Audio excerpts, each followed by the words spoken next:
कृष्णाय वासुदेवाय हरये परमात्मने प्रणतः क्लेशनाशाय गोविंदाय नमो नमः। नमस्कार प्रिय दर्शकों, हाजिर हूं मैं पुनः श्री कृष्ण जन्माष्टमी की हार्दिक शुभकामनाओं के साथ।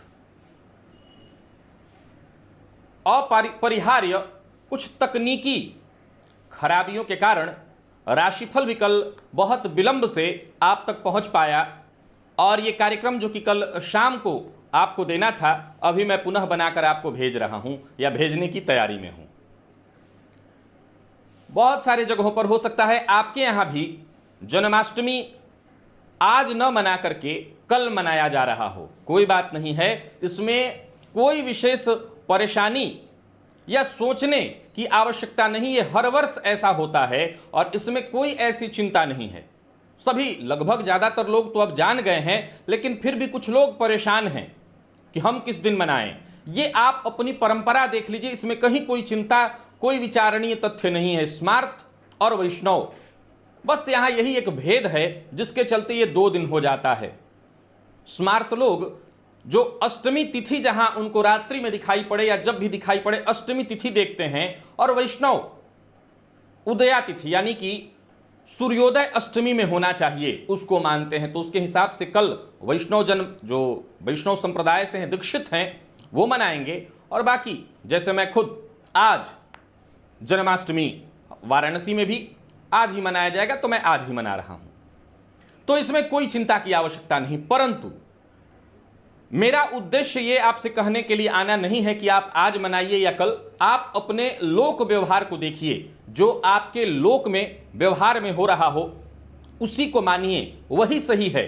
यहां कोई तर्क किसी और हो सकता है, आपके यहां आज मनाया जा रहा हो आसपास के क्षेत्रों में, तो कोई कितना भी ज्ञान दे उस ज्ञान को भूल जाइए, आज मनाइए। और हो सकता है आपके लोक व्यवहार में क्षेत्र में आपके आसपास जो मंदिर इत्यादि हैं वहां पर कल मनाया जा रहा हो, तो यहां के ज्ञान को भूल जाइए और कल ही मनाइए। ये लोक व्यवहार की बात है। और यह भी एक विचारणीय है कि आप दीक्षित हो वैष्णव संप्रदाय से, तो कल ही मनाइए उदया तिथि में, कोई दिक्कत नहीं है, इसमें कहीं कोई संशय नहीं और इस पर कोई बहुत बड़ा तर्क भी नहीं है।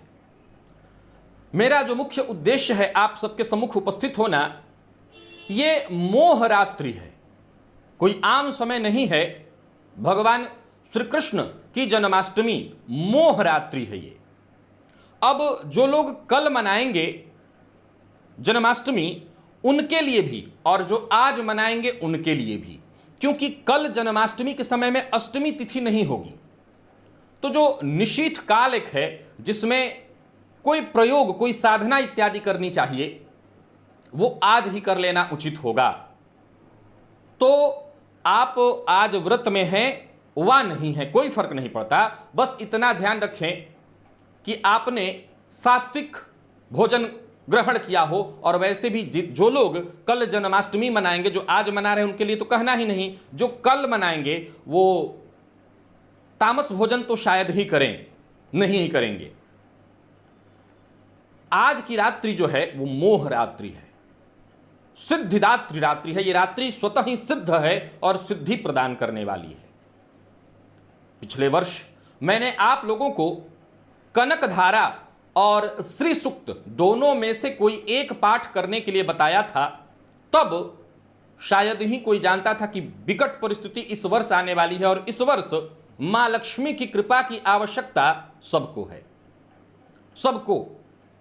और भगवान श्री कृष्ण जब इस धराधाम पर आते हैं, अवतरित होते हैं, तो सबसे ज्यादा प्रसन्न मां लक्ष्मी होती हैं। चहुओर जहां देखो वहां लक्ष्मी दिखाई पड़ने लगती हैं।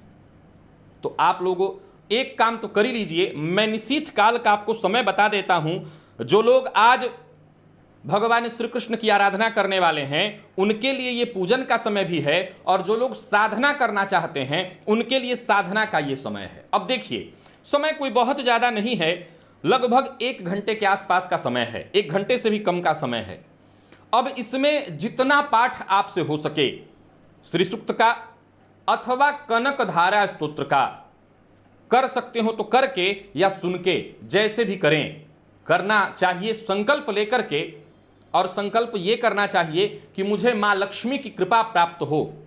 वैसे विशेषतः देखा जाए तो ज्यादातर लोग इस रात्रि को संतान प्राप्ति के प्रयोग के लिए भी प्रयोग यहां पर करते हैं, संतान प्राप्ति के लिए।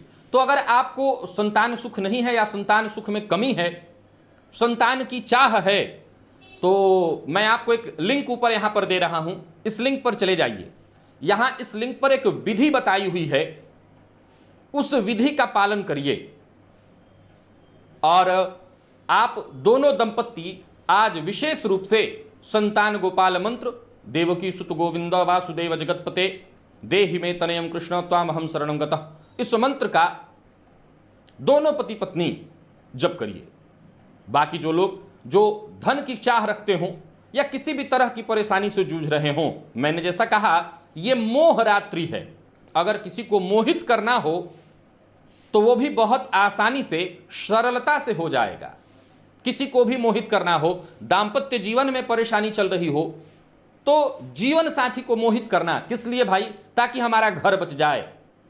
तो आप उसके लिए भी प्रयोग कर सकते हैं। आज मोहित कर, जैसा देखा जाए तो आम तौर पर मोहित शब्द का जब इस्तेमाल हो तो प्रायः प्रेम में ऐसा लोग सोच लेते हैं कि किसी को हम प्रेम करते हैं, उनको अपने वश। देखिए, अगर प्रेम शब्द की बात करें तो यहां पर दोनों का मत हो, अगर सामने वाले की इच्छा नहीं और आप ऐसा कोई प्रयोग करके चाहें कि सामने वाला मेरे मोह में पड़ जाए, ऐसा नहीं होगा। प्रकृति ने ऐसी कोई भी व्यवस्था नहीं बनाई हुई है।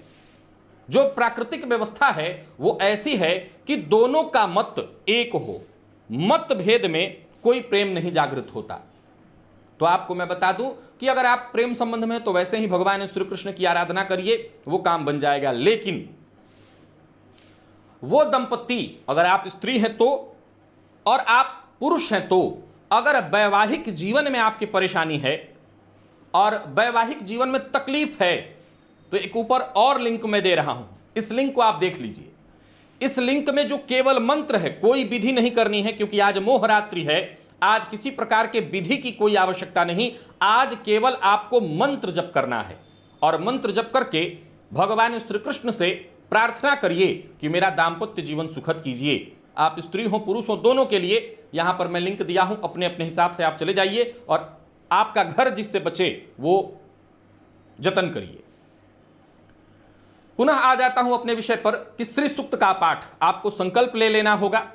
देख लीजिए कि आपका अभ्यास कैसा है। आधे घंटे में 45 मिनट के लगभग समय में, अगर चूंकि ये रात्रि बहुत श्रेष्ठ है, अगर आपकी इच्छा हो, वैसे तो ये जो निशीथ काल का समय है रात्रि 11:43 से 12:27, नोट करिए, रात्रि 11:43 से 12:27। अब इसी दौरान, ये निशीथ काल है, इसी दौरान भगवान श्री कृष्ण की आराधना भी करनी है और इसी दौरान मंत्र जप भी करना है। मैंने जैसा कहा मंत्र सभी को जपना है। आप स्मार्त वैष्णव किसी भी संप्रदाय को मानते हो, क्योंकि निशीथ काल अष्टमी तिथि आज ही होगी, कल नहीं, तो आज ही मंत्र जपना है। तो आप अपनी परिस्थिति को देख लीजिए। वैसे तो मैं सलाह यही दूंगा कि समय थोड़ा पहले और कर लीजिए, जैसे 11 बजे से शुरू कर लीजिए और 12, 12:30, 1 बजे तक, 12:30 से 1 बजे तक हो सके तो कम से कम 108 पाठ श्री सूक्त का अथवा कनक धारा का, और नहीं कर सकते तो कम से कम 51 पाठ तो अवश्य करिए।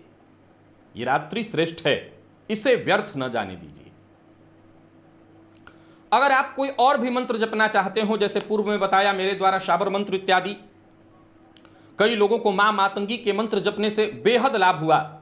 देखिए, अगर आपकी इच्छा है कि नहीं मैं कोई और साधना नहीं, सिर्फ वही, क्योंकि एक साधे सब सधे भी होता है, एक साधने से भी सब सध जाता है, उससे भी लाभ हो जाता है। तो अगर आप किसी एक मंत्र को निरंतर बहुत दिनों से जपते आ रहे हो तो आपको श्री सूक्त अथवा कनक धारा की जगह उसी मंत्र को जपना चाहिए।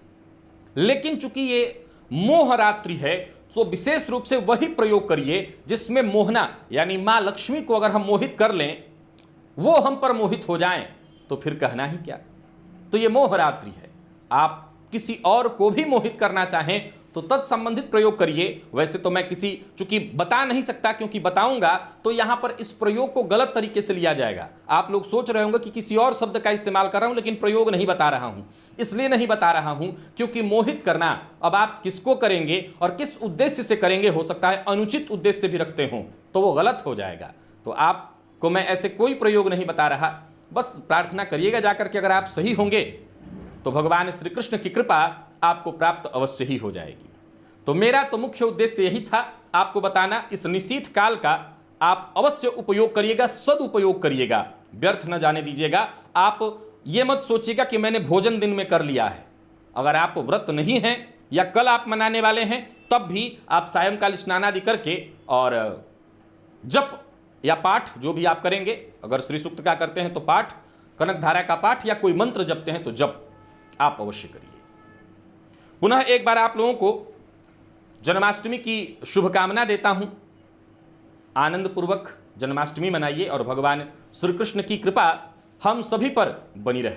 अभी के लिए बस इतना ही, इजाजत दीजिए, पुनः मुलाकात होगी। तब तक के लिए नमस्कार।